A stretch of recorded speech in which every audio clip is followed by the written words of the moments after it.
राम राम भाई। आज हम करेंगे एसएससी सीजीएल 2024 का 10 सितंबर 2024 की पहली शिफ्ट, जो कि एक हार्ड शिफ्ट रही थी भाई इस बार के सीजीएल में। तो शुरू करते हैं भाई पहले क्वेश्चन से। क्या कह रहा है? To circles of radius 18 and 12 centimetre touch each other externally, find the length of direct common tangent. मतलब दो सर्कल्स हमारे पास एक्सटर्नली टच कर रहे हैं और एक की रेडियस है 18, दूसरे की रेडियस है 12, और इनके जो बीच की दूरी हो जाएगी वो रेडियस रेडियस का सम हो जाएगी, यानी कि 30। और ये हमसे पूछ रहा है डायरेक्ट कॉमन टेंजेंट, जो ये यहाँ से टेंजेंट पास होगी उसकी लेंथ पूछ रहा है। तो डायरेक्ट कॉमन टेंजेंट का सीधा सीधा फॉर्मूला होता है, जो ये डिस्टेंस है ये डी, इसका स्क्वायर माइनस में R2 जो बड़े वाले सर्कल का रेडियस है, माइनस में R1 जो छोटे वाले सर्कल का रेडियस है। तो डायरेक्ट वैल्यू पुट कर देंगे भाई, 30 का स्क्वायर माइनस में 18 माइनस में 12 का होल स्क्वायर। तो क्या आ जाएगा अपना 900 आ गया यहाँ पे, 30 का स्क्वायर और 6 का स्क्वायर 36, कितना आ जाएगा भाई 864 आ जाएगा। अब इसमें से देखते हैं भाई क्या कॉमन आ रहा है। 4 से कर लेते हैं इसको, 4 से करा तो 4 इंटू में 2 और 64 का 16। अब ये हो जाएगा 36 इंटू में 6, तो यहाँ से कॉमन आ जाएगा 6 6, यहाँ से 2 और 2। तो क्या क्या कॉमन आ गया भाई, 2 आ गया बाहर, एक 6 आ गया और रूट में 6, क्या बच गया 12√6। तो इसका जो डायरेक्ट कॉमन टेंजेंट उसकी क्या वैल्यू हो जाएगी भाई 12√6, ऑप्शन नंबर सी। अगला क्वेश्चन क्या कह रहा है? What is the value of d if a ratio c equal to b ratio d. Simple question है भाई, 25:30 दे रखा है ए रेशो सी और बी की वैल्यू 40 है, और हमसे पूछा है डी की वैल्यू। सिंपल कैलकुलेशन है भाई, 5 6 पे कट गया, इससे गया 8 और 8 6 ज़ा 48। सिंपल एकदम, बी ऑप्शन। अगले क्वेश्चन पे बढ़ते हैं भाई, एक सेकंड में इसको थोड़ा जूम कर लेता हूँ। क्या कह रहा है भाई? The ages of two friends Ram and Ravi differ by year 7 years. Ram's, इसकी इक्वेशन बना लेते हैं। सपोज भाई हम क्या करते हैं, राम की एज को हमने मान लिया x और वहीं रवि की एज को मान लिया हमने y। ठीक है, अब डिफ़र कह रहा, मतलब ये नहीं कह रहा कि राम की बड़ी है रवि की बड़ी है, किसकी एज बड़ी है वो आगे अभी कैलकुलेशन करेंगे तब पता चलेगा। तो हम मान लिया x माइनस वाई की वैल्यू हो गई 7। अब क्या कह रहा है, जो राम की मदर है Madhavi is 3 times as old as Ram. अगर राम की एज x है तो राम की जो मदर होगी उनकी एज क्या होगी भाई 3x हो जाएगी। ठीक है, Ravi is 4 times as old as his brother Soham. अब रवि का भाई है सोहम, रवि ब्रो, ये है सोहम। इसकी जो क्या है, ये अपने जो सोहम की एज है ना उसके 4 गुना एज रवि की है, तो मतलब इसकी जो रवि की एज होगी उसके बटे में 4, इतनी एज होगी। उसको 4 टाइम्स से डिवाइड कर देंगे, आ जाएगी सोहम की एज। अब क्या कह रहा है, जो एज माधवी और सोहम की एज में डिफरेंस है ना भाई, वो 65 ईयर है। तो यहाँ भी अगेन डिफरेंस की बात करें तो इक्वेशन बनाते हैं, 3x माइनस वाई बाई 4, इसकी वैल्यू 65। ठीक है, दोनों इक्वेशन को सॉल्व करते देखते भाई क्या रहता है। एलसीएम ले लेंगे, यहाँ पे 4 आ गया,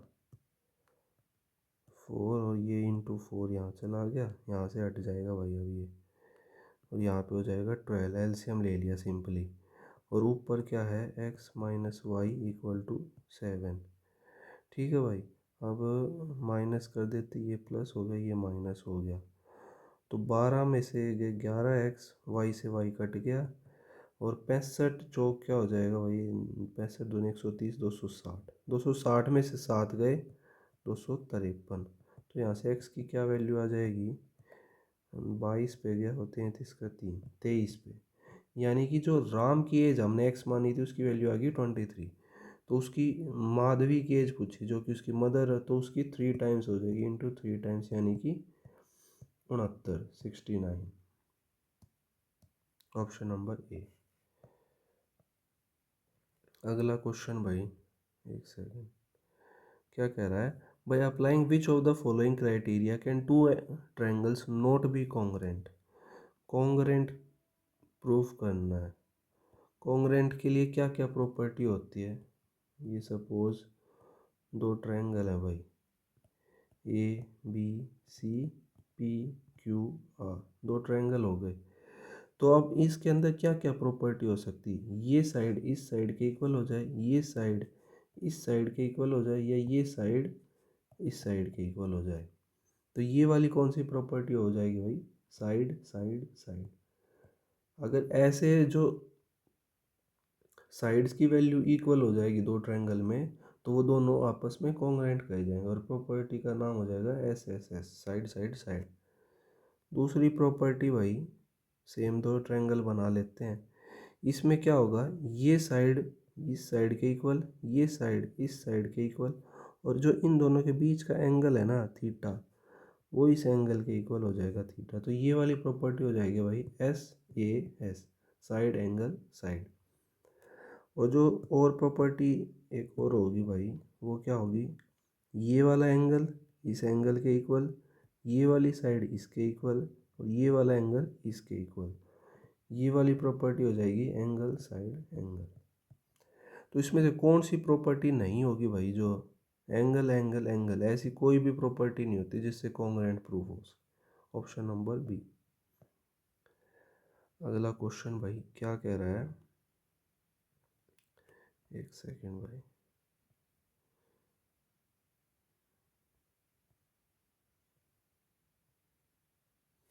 हाँ, ये दे रखा है, डाटा दे रखा है, total number of research scholar और उनके रिस्पेक्टिव फीमेल रिसर्च स्कॉलर्स के बारे में बता रखा है। तो हमसे पूछा क्या है, what is the ratio of male research scholar in mathematics to the statics. अब मैथ्स में टोटल कितने, 18, और फीमेल वाले 4, लेकिन हमसे मेल का रेशो पूछा है। तो 18 - 4 14, और स्टैटिक्स में टोटल 12 है और 3 फीमेल्स है, तो मेल कितने हो जाएंगे 9, 14/9। सिंपल क्वेश्चन भाई। अच्छा भाई, अगला क्वेश्चन क्या कह रहा है, सम ऑफ 3 नंबर्स, कोई भी 3 नंबर्स हैं, सपोज मान लो a + b + c, उसका सम दे रखा है 18, और सम of there squares a² + b² + c², उनके स्क्वायर्स का सम दे रखा भाई 36। तो पूछा क्या है, difference between the sum of their cubes and 3 times their product. तो क्यूब्स का सम क्या हो जाएगा, a³ + b³ + c³, और 3 टाइम्स उनके प्रोडक्ट, इनका डिफरेंस देना, बताना हमें क्या वैल्यू आएगी। ये तो सिंपल फॉर्मूला होता है, इसका हमें पता है, a + b + c इंटू में a² + b² + c² माइनस में ab + bc + ca, ये इसका फॉर्मूला होता है भाई, डायरेक्ट फॉर्मूला बेस्ड है। तो अब हमें ये वाली वैल्यू निकालनी पड़ेगी, इसका फिर से फॉर्मूला होगा a + b + c का square equal to a² + b² + c² minus में 2ab प्लस में 2ab + bc + ca, ये इसका फॉर्मूला होगा। डायरेक्ट वैल्यू पुटिंग कर देंगे, 18 का स्क्वायर हो गया, यहाँ पे हो गया 36, सॉरी, और इसकी वैल्यू निकालनी हमें, इसको हमने x मान लिया।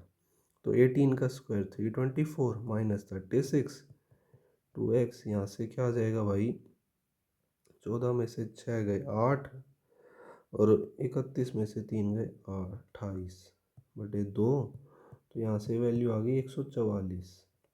जो x की वैल्यू क्या आ गई भाई, यहाँ से 144। अब सिंपली क्या करना, हमें इस वाले पोर्शन में इसकी वैल्यू पुट करनी है। ए बी सी की वैल्यू हमारे पास 18 है, और इसकी वाली टर्म की 36 है, और माइनस में 144। अब 144 में से 36 जाएंगे भाई 108, इसकी डायरेक्ट मल्टीप्लाई करनी है, और माइनस का साइन आगे आ जाएगा भाई, ठीक है। अब आंसर तो माइनस का होगा, इन दोनों में से होने वाला है। बाकी अब राउंड फिगर्स में जाते हैं तो अगर इसको 100 भी मानेंगे भाई, इसको 100 भी मानेंगे तो भी 1800 आएगा। और 8 तो अलग से है, तो और 18 8 जा 144, सिंपल। तो मतलब 1800 से प्लस वाला माइनस में, तो ये ऑप्शन नंबर बी। ठीक है भाई। अच्छा, ये क्या कह रहा है कि 3 पाइप है P Q R can fill the cistern in, एक टंकी को 40 मिनट 80 मिनट और 120 मिनट में भरते हैं। ठीक है, अगर सारे पाइप को एक साथ चला दिया तो after how much time in minute should the pipe Q and R be turn off so that cistern will be completely filled in just half an hour. तो ये कह रहा है कि सिस्टर्न को हमें आधे घंटे में ही भरना है। ठीक है भाई, पहले क्या कर लेते हैं हम, उस जो टैंक है ना हमारे पास टंकी की, उसकी कैपेसिटी निकाल लेते हैं। पी क्यू आर, ये 40 मिनट में भर रहा है, ये 80 में, ये 120 में, इन सब का एलसीएम ले लेंगे। क्या आ जाएगा भाई ये, 240, 240 से कट गया 6 पे, 4 पे, और ये गया 2 पे। एक सेकंड भाई, ये 3 पे, 8 3 24 2। ठीक है भाई। तो ये आ गई उस टैंक की कैपेसिटी। अब ये क्या कह रहा है कि मतलब Q प्लस आर को हमें कितनी देर चलाना है। तो यहाँ से एक चीज़ हमें पता चलेगी, मतलब Q और R को हम बेसिकली बंद कर रहे हैं कुछ टाइम चला के, लेकिन जो हमारा P पाइप है वो तो कंटिन्यूसली चले जा रहा है। ये इनके आगे भाई एफिशिएंसी है ये, वो P तो कंटिन्यूसली चले जा रहा है। ठीक है, और ये कह रहा है half an hour, half an hour, half an hour का मतलब 30 मिनट। और जो हमारा पी पाइप उसकी एफिशिएंसी है 6, तो इंटू 6, 180 यूनिट, मतलब 180 जो कैपेसिटी, मान लो ये 240 लीटर था उसकी कैपेसिटी, तो 180 लीटर तो पाइप पी भर देगा आधे घंटे में। तो अब बचा कितना अमाउंट है जो भरना है, वो कितना, 240 माइनस 180 60। और अब वो क्यू और आर भरेंगे वो चीज़, वो वाला जो टैंक का पोर्शन हो, तो इनकी एफिशिएंसी का सम क्या हो जाएगा, 3 और 2 5, 12, 12 मिनट।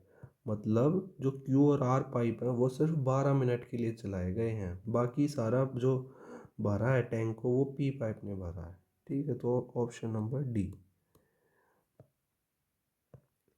अगला क्वेश्चन भाई सिंपल है, a plus one by a की वैल्यू 12 है, तो a square plus one by a square की वैल्यू निकालनी है। स्क्वायरिंग बोथ साइड कर देंगे, simple, a square plus one by a square plus में 2 आ जाएगा, और 12 का स्क्वायर 144, ये 2 इधर जाके माइनस का 2, यानी कि 142।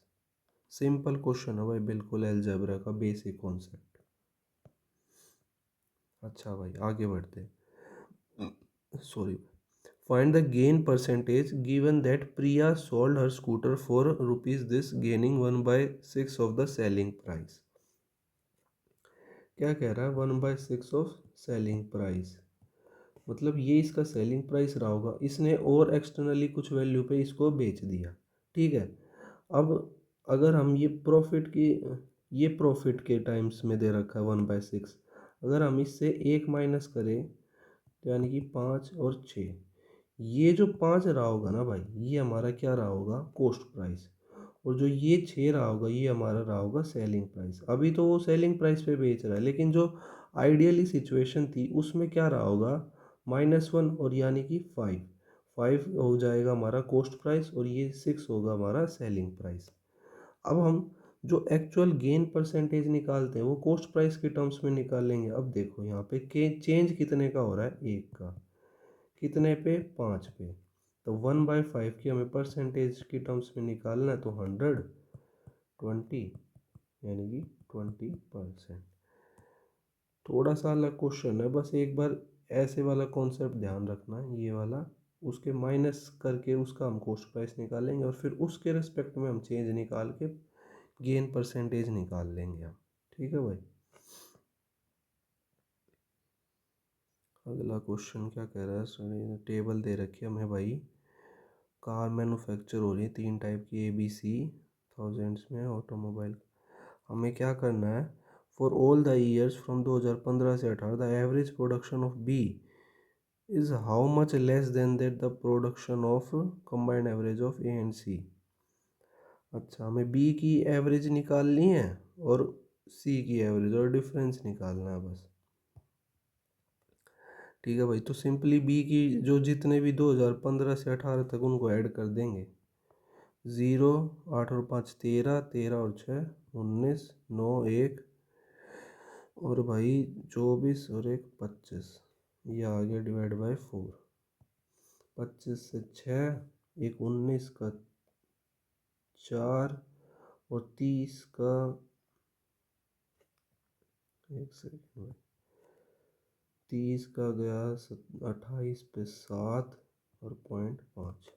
ठीक है भाई, अब हम निकाल लेंगे ए और सी का कंबाइंड, तो इनका भी सम कर लेते हैं। 0, 9 और 6 15, 15 और 10 25, 2, 8 और 9 17, 17 और 2 19, 19 और 2 21, 21 और 9 30, 30 और 7 37, 37 और 8 45, 45 और 8 53।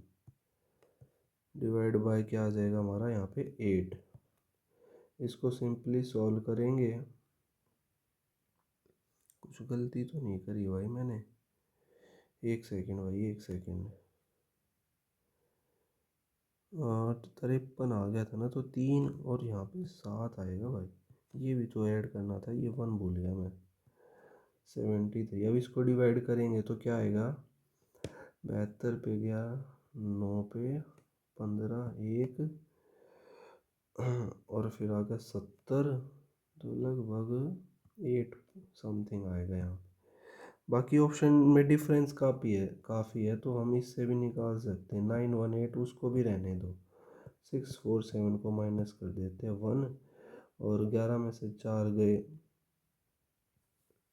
11 में से 4 गए 7 और 2, 271। 271 क्या वाला ऑप्शन हो जाएगा हमारा भाई? बी। सिंपल है, बस वो पहले बी की एवरेज निकाली, फिर उनके कंबाइंड एवरेज और डिफरेंस ले लिया। अब डिफरेंस यहाँ पे हम पूरा डेसिमल में लेना पड़ता अगर वो बहुत क्लोज क्लोज ऑप्शन होते हैं। अब यहाँ पे ऑप्शन जो है थोड़े क्लोज नहीं है, तो हम राउंड फिगर्स में भी ले सकते हैं।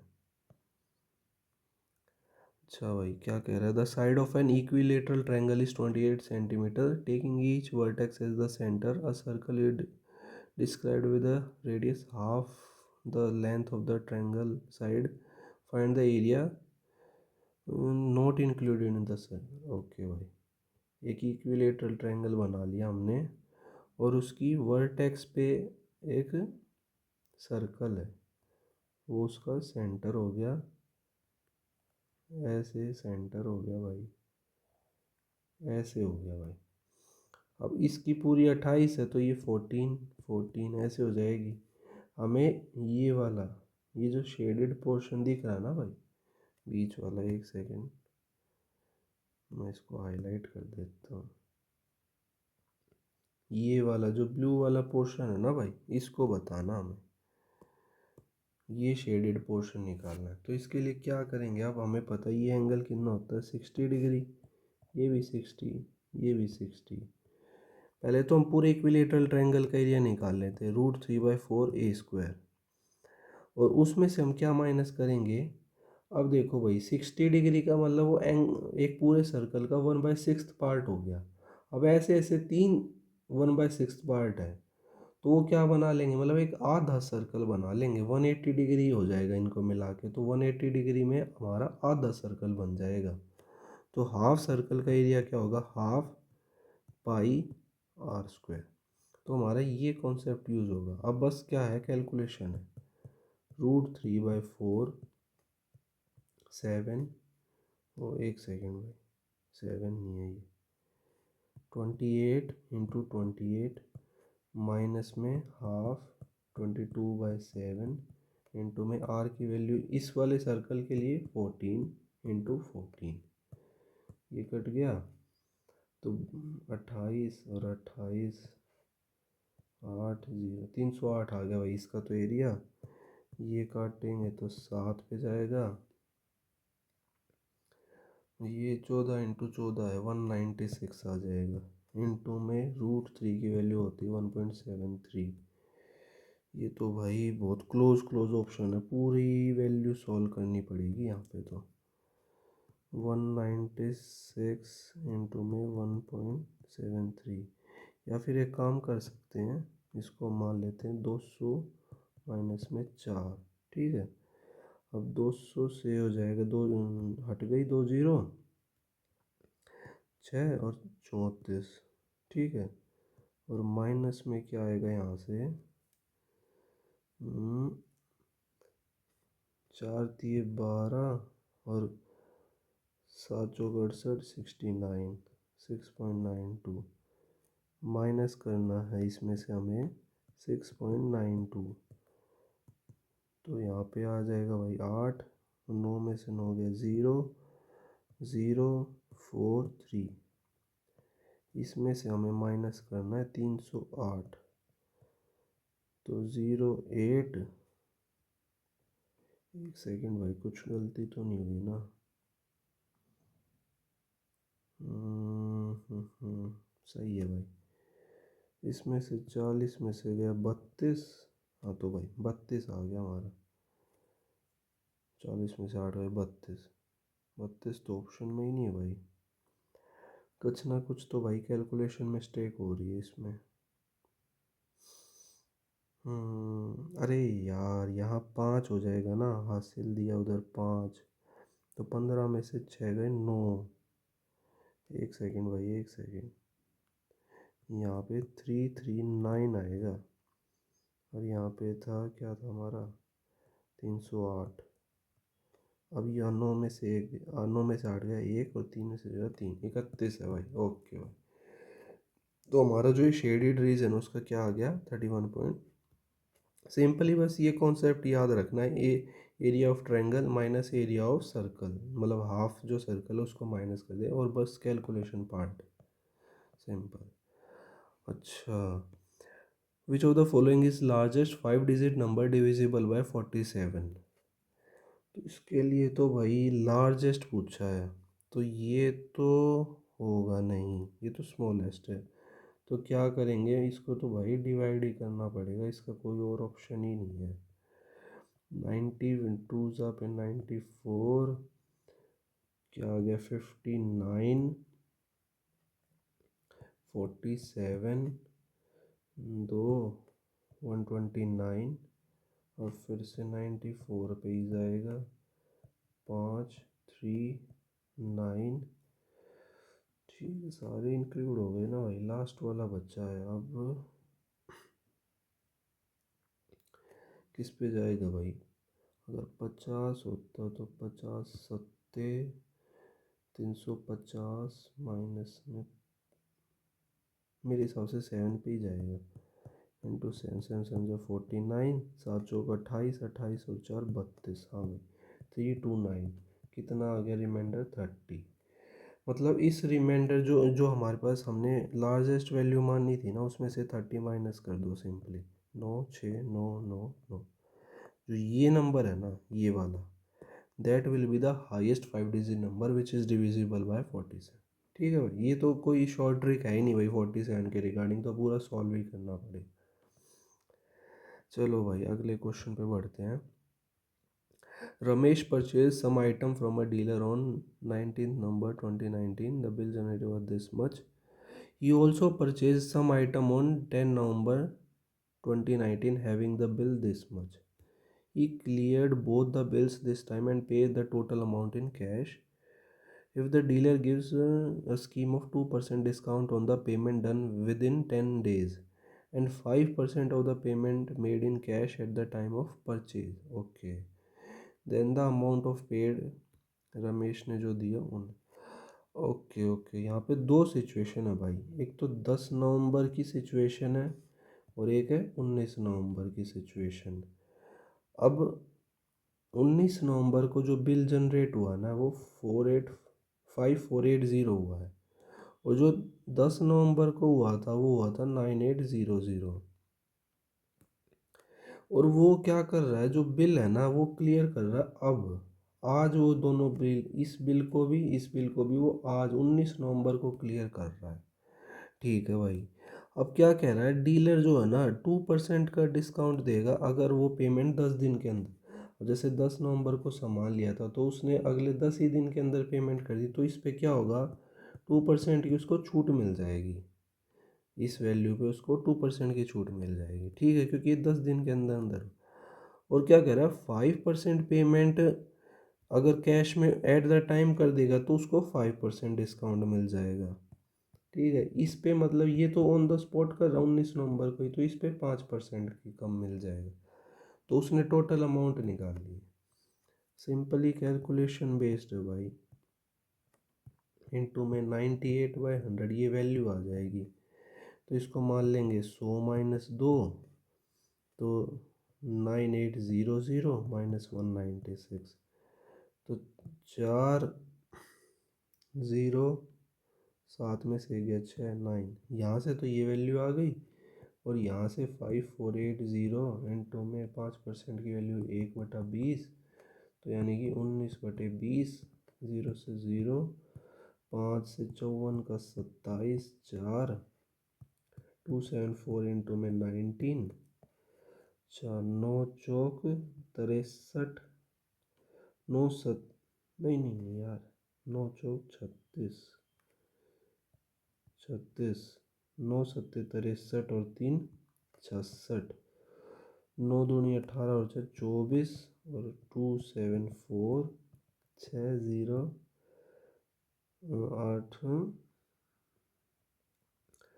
2 1 5206, इसमें इसको ऐड कर देंगे सिंपली, तो 10 1 9 14 1490। यार भाई मेरे को लग रहा है कहीं कैलकुलेशन मिस्टेक हुई है।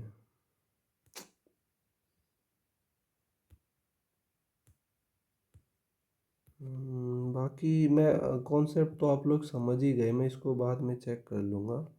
इसका आई थिंक प्रिंटिंग एरर भी हो सकता है इसमें। कॉन्सेप्ट तो आप समझ ही गए। इस दिन सामान लिया, फिर 19 नवंबर को फिर से सामान लिया, इस दिन वो सारा क्लियर कर रहा, तो उस पे अलग अलग स्कीम्स पे डिस्काउंट परसेंटेज लगाया, और बस उसकी वैल्यू निकालनी बाद में कुछ कैलकुलेशन। अरे अरे 8 ही तो आएगा यार, 5 और 2 6 और 2 8। सही है भाई, सही है सही है, यही है, मैंने कैलकुलेशन में थोड़ी गड़बड़। ठीक है भाई, बढ़ते हैं अगले क्वेश्चन पे। क्या कह रहा है कि जो टी जो एंगल है ना वो 0 से 90 के बीच में वेरी कर रहा है, तो हमें बताना कौन सा ट्रू होगा। अब ये कह रहा है कि sine t not equal to cos t है जब टी 45। अब टी 45 पे तो हमें पता है √2 होती है, 1/√2 वैल्यू दोनों की, तो ये तो केस ही गलत हो गया भाई। दूसरे केस डिस्कस करते हैं। अब ऐसे केस में क्या करेंगे ना, हम कोई भी वैल्यू जो 45 से कम है, सपोज टी इक्वल टू 30 मान लिया, इस पे हम दोनों को चेक कर लेंगे। अब साइन 30 की वैल्यू क्या होती है भाई, साइन 30 होता है 1/2, विच इज़ ग्रेटर देन कोस 30 होता है भाई √3/2। क्या ये पॉसिबल है भाई, ये तो हो गया 0.5, इसकी वैल्यू 1.732 समथिंग है, डिवाइड बाई 2, 16 भी अगर इसको मानेंगे तो भी 0.8 समथिंग आएगा। तो ये पॉसिबल नहीं है भाई, ये वाला केस भी गलत हो गया। सेम टी 45 से लेस है तो 30 मान लिया, साइन की जगह वैल्यू रख देंगे, साइन 31/2 √3/, इसका अपोजिट है भाई ये तो ये तो ट्रू होगा ही होगा, √3/2 की वैल्यू ज़्यादा होगी, तो ऑप्शन नंबर 3। ऐसे केस में ना बस सिंपली जो जो वैल्यू है ना लेस वाली वो रख लेंगे, जो हमें जिसकी वैल्यू पता है, और उसके अकॉर्डिंग लगा देंगे। ठीक है भाई, अगला क्वेश्चन क्या कह रहा है, a pole 10 metre long rest slantly against a vertical wall a b making an angle 30 degree with the horizontal ground, how far the foot of the pole is from the wall. अच्छा भाई, एक ऐसे wall है और ये हमारा पोल हो गया, ठीक है। ये पोल जो है फुट के साथ कितना एंगल बना रहा है, 30 डिग्री का, और जो पोल की लंबाई दे रखी है स्लांट हाइट मतलब वो उसकी 10 मीटर है। तो हमें बताना है कि जो वॉल से है उसका फुट पोल का कितना, इसको हमने एक्स मान लिया सिंपली। तो अब ऐसा वैल्यू देखनी है हमें ट्रिग्नोमेट्रिक फंक्शन की जिसमें बेस भी आता है और हाइपोटेन्यूज भी। तो कोस में दोनों आते हैं। कोस 30 क्या होता है, बेस अपॉन में हाइपोटेन्यूज। कोस 30 की वैल्यू हमें पता है √3/2, 5। एक्स की क्या वैल्यू आ गई भाई, 5√3। Simple, option number D. अगले क्वेश्चन पे बढ़ते हैं भाई। If on a mark price, the difference between selling price with a discount of 65% and with two successive discount of 30% and 40% is 105, तो हमें मार्क प्राइस नहीं। बेसिकली दो डिस्काउंट की स्कीम है, एक तो दे रहा 65%, दूसरा दे रहा है सक्सेसिव ऑफ 30% एंड 40%। तो इनका हम कंबाइंड निकाल लेंगे वैल्यू। 30 इन सक्सेसिव वाले का माइनस में 30 इंटू 40 डिवाइड बाई 100, ये तो हो गया 70 हमारा। 0 0 0 12, यानी कि आ गया हमारा 58। ठीक है भाई। अब इनका डिफरेंस क्या होगा, 65 में से 58 गए 7%, और 7% की वैल्यू हमें दे रखी है 105। तो यहाँ से 1% की वैल्यू 105/7, यानी कि एक पे गया 35, 15। 1% की वैल्यू 15, तो 100% की value 1500। Simple, option number C. आगे बढ़ते हैं भाई। A money bag contain 1 rupee, 5 rupee, 10 rupee. मतलब एक बैग के अंदर 3 तरीके के सिक्के हैं, कॉइन्स कैसे हैं, 1 का है, 5 का है, 10 का है। अच्छा, और उनकी रेशो, मतलब जो 1 रुपये के सिक्के हैं वो 3 की रेशो में है, 5 रुपये के सिक्के हैं वो 5 की रेशो में है, और जो 10 रुपये के सिक्के हैं वो 10 की रेशो में है। ये नंबर्स हैं उनके, मतलब रेशो में है। ठीक है, तो इनका एक कंबाइंड रेशो ले लेते हैं 3।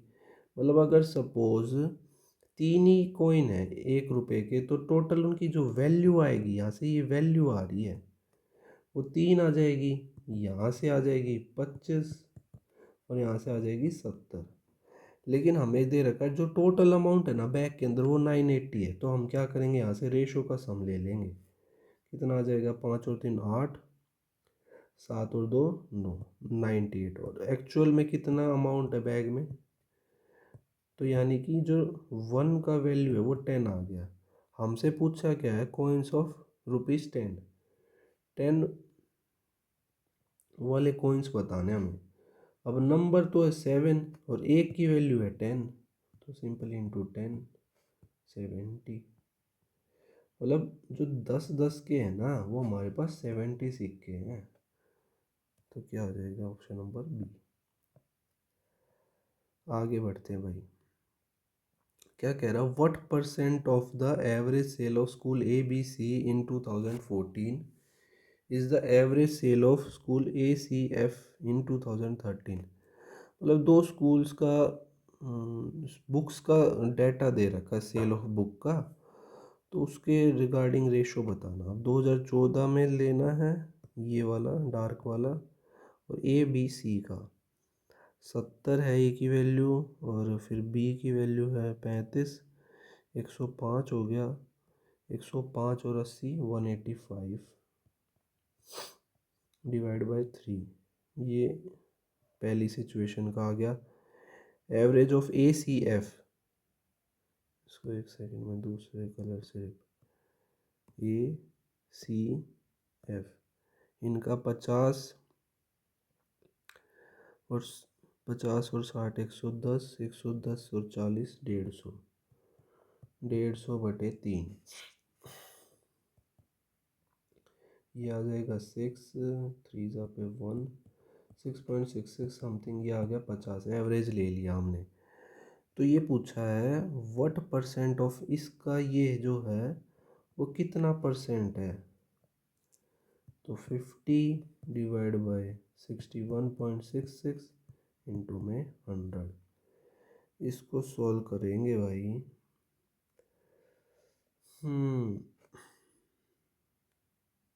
इसको क्या करते हैं भाई, इसको 7 मान लेते हैं, नहीं तो इसको मिक्स फ्रैक्शन में ही रखते हैं। 61 सही 2/3 है, तो ये पूरा 185 आ जाएगा, डिवाइड बाय 3 185 इंटू में 3। और अब इसको काट देते हैं हम 5 से, 5 से काटा तो ये 5 से काट के 20, 5 से काट के 37 पे जाएगा भाई। ठीक है, अब कुछ कट रहा है क्या? अब तो आगे तो वैल्यू भी बहुत क्लोज क्लोज है, इसको सोल्व ही करना पड़ेगा। 5 दूनी 10, 1000 3000, तो उसको डिवाइड करना मैं 37 से, तो सारे 8 पे जा रहे हैं, तो पहला तो 8 पे ही जाएगा। 37 इंटू 8, 8 7 ज़ा 56, 8 दिए 24, 24 और 5 29, 296 40। अच्छा अच्छा अच्छा, ये चला गया 8 पे, फिर 37 1 पे चला जाएगा, फिर 3 और 0, अब नहीं जा रहा, तो पॉइंट के बाद 0 लगा के 0, तो बोलो 81.0 समथिंग वाला, ऑप्शन नंबर ए। बस कैलकुलेशन बेस्ड था थोड़ा, और तो बाकी कुछ है नहीं ऐसा क्वेश्चन। ठीक है भाई। क्या कह रहा है, if a right circular cone of height 24 centimetre has a volume of this much, find the total surface area of cone. अच्छा, वॉल्यूम ऑफ कोन दे रखी है, क्या होता है volume of cone? 1/3 pi r का स्क्वायर इंटू में एच की वैल्यू हमें दे रखी है 24, और जो वॉल्यूम ऑफ कोन है 1232 है। सॉल्व करेंगे, 3 से कट गया 8 पर, और 8 से इसको काटा तो 1 पे गया, 4 43, 5 आ गया, और 32 का 4, और 22 से तो ये 7 पे गया, तो आर की वैल्यू आ गई हमारी 7 सेंटीमीटर सिंपल। अब हमें क्या निकालना है? Total surface area of cone निकालना है। उसके लिए हमें स्लांट हाइट भी चाहिएगी, तो हम देख रहे हैं 7 24 और 25 का ये ट्रिपलेट है, तो ये इसकी रेडियस है, ये इसकी हाइट है, ये इसकी स्लांट हाइट हो जाएगी L25।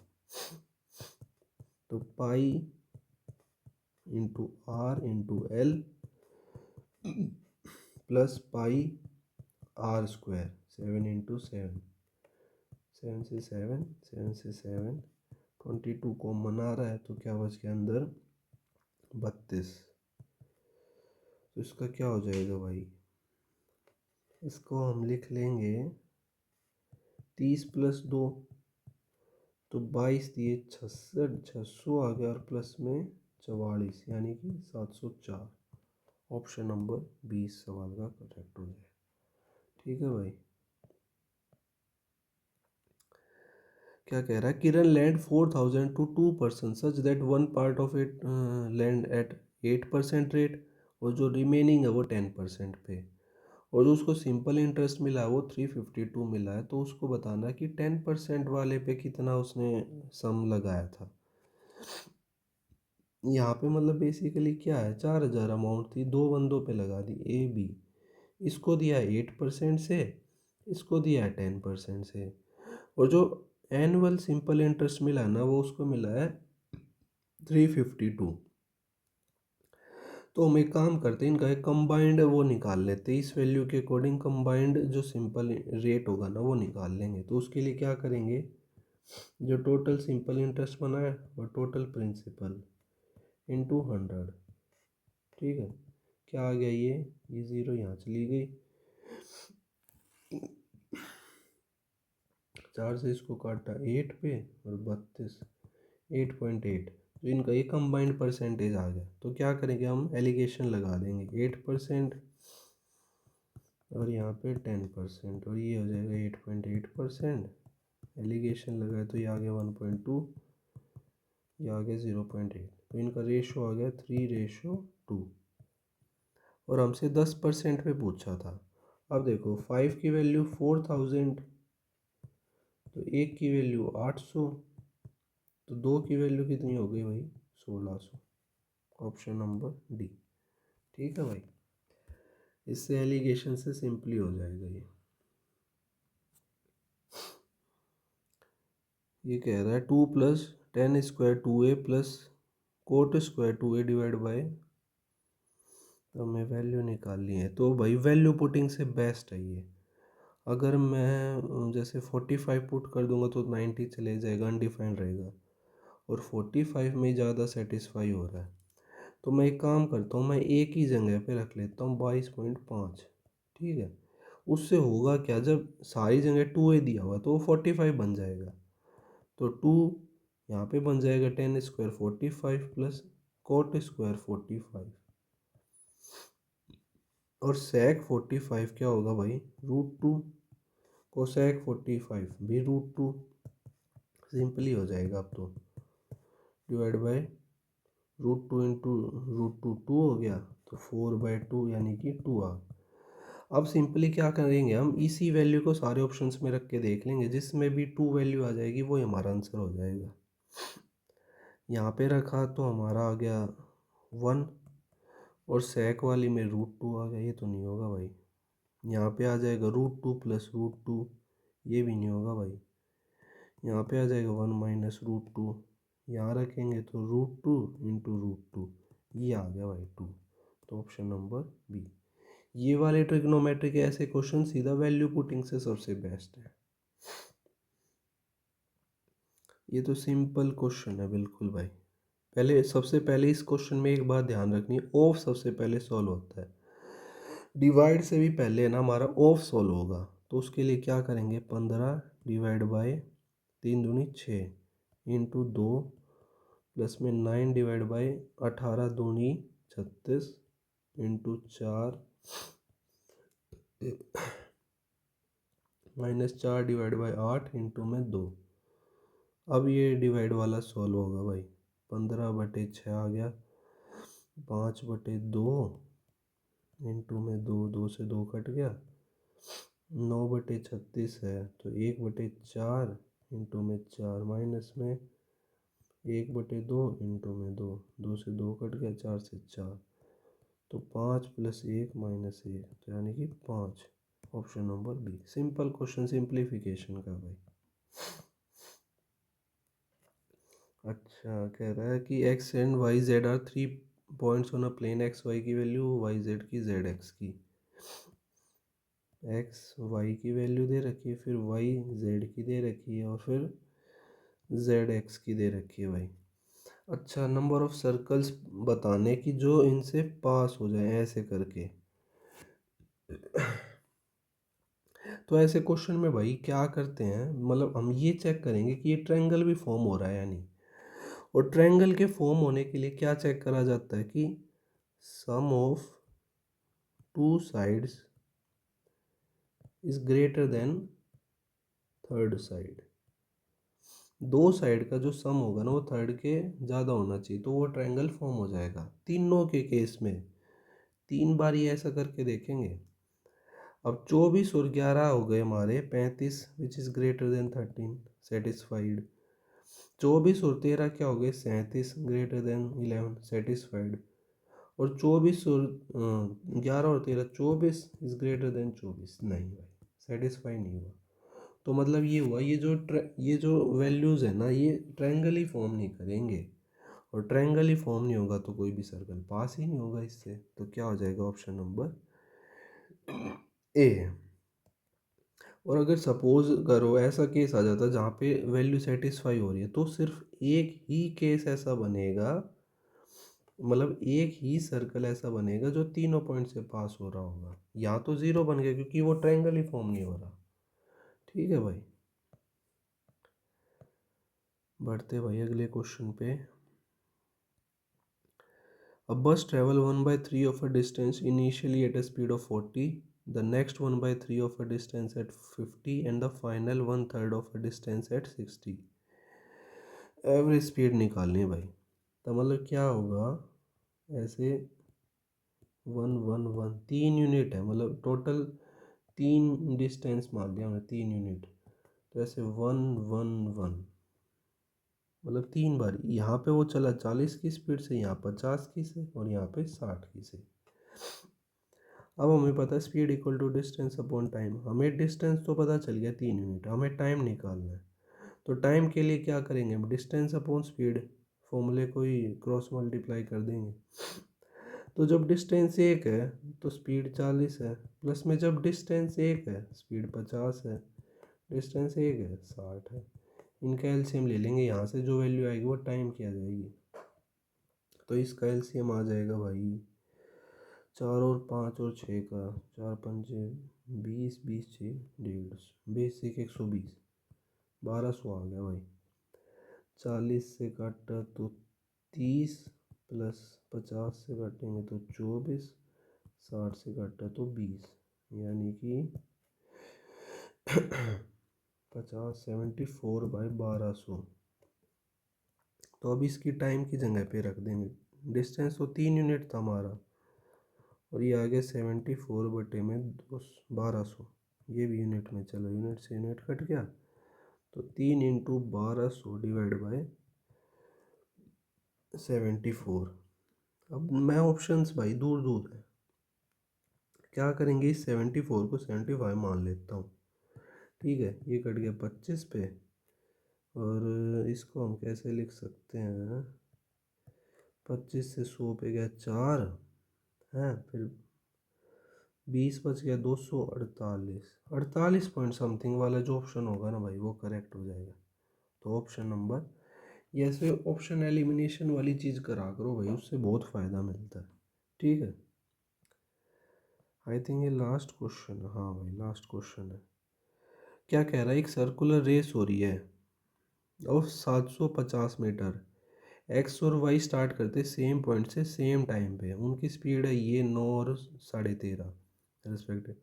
अगर वो सेम डायरेक्शन में घूम रहे तो वो अगली बार कब मिलेंगे, ये मान लो ट्रैक हो गया, दौड़ रहे, एक यहाँ पे दौड़ रहा दूसरा दौड़ रहा, तो एक पूरा करके दोबारा आ जाएगा, जिसकी स्पीड ज़्यादा होगी वो आगे निकल जाएगा, पीछे वाले को फिर से ओवरटेक करेगा। वो पूछ रहा है वो पॉइंट कौन सा होगा, तो इसके लिए रिलेटिव स्पीड वाला कॉन्सेप्ट यूज़ करेंगे। अगर सेम डायरेक्शन में जा रहे हैं तो स्पीड माइनस हो जाएगी। अब 13.5 माइनस 9, अब ये किलोमीटर पर आवर में, तो इसको मीटर पर सेकंड में चेंज कर देंगे, और डिस्टेंस है 750, तो हमें टाइम निकालना सिंपली, सिंपल कैलकुलेशन है बस, इंटू में 5 डिवाइड बाई 18, तो ये 9 से कट रहा है 0.5, और ये कट गया 2 पे, 750 है यहाँ पे, यहाँ x है, तो x की वैल्यू आ गई 750 इंटू 2